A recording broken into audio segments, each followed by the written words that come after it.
Centre के पास। और यहाँ पे जो लोग हैं वो सरापा एहतजाज है, लोगों को पानी नहीं मिल रहा। इस वक्त मेरे साथ नौजवान सियासी रहनुमा जो है डॉक्टर बाबर साहब मेरे साथ मौजूद है। आइए इनसे बात करते हैं और इनसे जानने की कोशिश करते हैं कि आखिर में मसला क्या है, ये रोड क्यों ब्लॉक की हुई है। बाबर साहब क्या मसला है, क्या मुतालबात है आपके? बिस्मिल्लाहिर्रहमानिर्रहीम। सबसे पहले मैं आप तमाम साफियों भाइयों का शुक्रिया अदा करता हूँ। और सबसे बड़ा मसला ये है, ये जितने भी लोग आपको नज़र आ रहे हैं ये इसी मोहल्ले के रहने वाले हैं। ये 3 हफ्ते से पानी से बिल्कुल मुतासर है।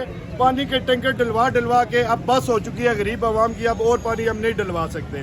तो जब हम कॉल करते हैं तो वो कहता है पानी वाला आगे से जो मर्जी कर लो, आज पानी नहीं देंगे। दूसरी बात, एक एक्सीएन और एसडीओ साहब को हमने एप्लीकेशन दी थी। ये जो ट्रांसफार्मर है, पहला ट्रांसफार्मर हमारा ऊपर से महकमे वालों ने चोरी की है, अभी तक वो ट्रांसफार्मर वहाँ पे नहीं लगाया, फिर सारे कनेक्शन यहाँ पे लगा दिए। अब उसकी लो वोल्टेज जो है हमारे घरों में है, सारा सामान जल रहा है, कोई चीज़ भी हमारी जो है बिजली के ऊपर नहीं चल रही। तो जब तक ये मुतालबात हमारे हल नहीं करते हम यहाँ से रोड नहीं खोलेंगे। बाबर साहब ये बताएं कि आपका सेक्टर कौन सा है और उस सेक्टर में जो है वो इस वक्त तक कितने लोग जो हैं वो मकी में रह रहे हैं और कितने दिनों से जो है वो पानी की बंदिश है, इस बारे से थोड़ा। सेक्टर 6 में हम रह रहे हैं और कम अज कम 3 हफ्ते हो गए स्टिल पानी की बंदिश है। 3 हफ्ते पहले मुहर्रम के दरमियान वो पानी लगाते थे आधा घंटा, जिससे टैंकी भी फुल नहीं थी होती। तमाम घरों के नौजवान, हर एक घर से एक बंदा यहाँ पे मौजूद है। हर एक बंदे की एक ही राय है कि हमें पानी और बिजली पूरी दी जाए, जिसकी वजह से ये लोग आज सरापा एहतजाज। आज जुम्मे का दिन है, हम सब ने जुम्मा पढ़ना था, लेकिन घरों में पानी नहीं है, हम गुस्ल नहीं कर सकते, कपड़े नहीं धो सकते। आखिरकार ये सारी आवाम, ये सारा मोहल्ला कहाँ पे जाए? तो मेरा हुकूमत से भरपूर मुतालबा है कि अवाम का हक न चोरी करे, अवाम को अपना हक दे, नहीं तो हमें अपना हक लेना आता है।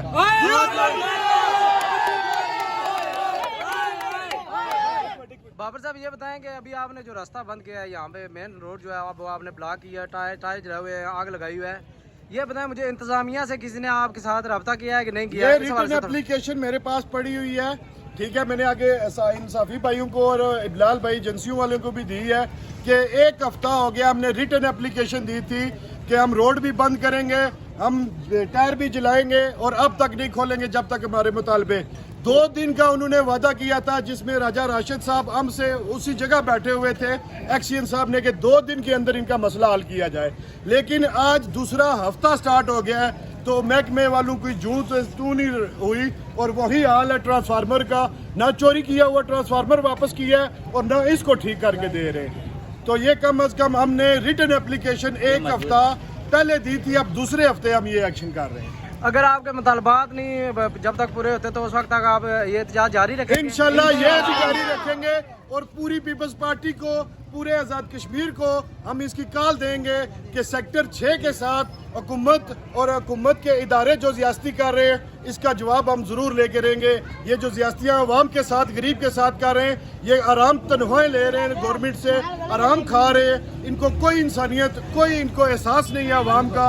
इस गर्मी के अंदर ये छोटे छोटे बच्चे जो यहाँ पे खड़े हैं, अगर इनके साथ कुछ भी हो जाता है तो इसकी जिम्मेदार सिर्फ और सिर्फ इंतजामिया है, क्योंकि इंतजामिया को हमने रिटर्न भी एप्लीकेशन दी है और बार बार फोन कॉल्स किए, उसके बाद भी हमें कोई हल नहीं मिला। बिल्कुल नाजरीन, आप देख रहे थे कि नौजवान सियासी रहनुमा डॉक्टर बाबर साहब हमारे साथ मौजूद थे। सेक्टर नंबर 6 में जो है वो पानी की किल्लत है, जिसकी वजह से सेंट्रल अस्पताल के करीब से जो है वो मेन रोड जो है उसको ब्लॉक कर दिया गया है।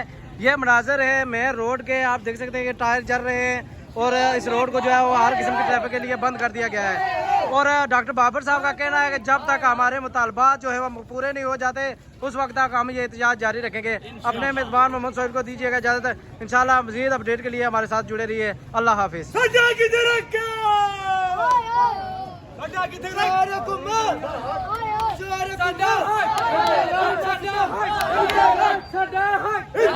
साडा हक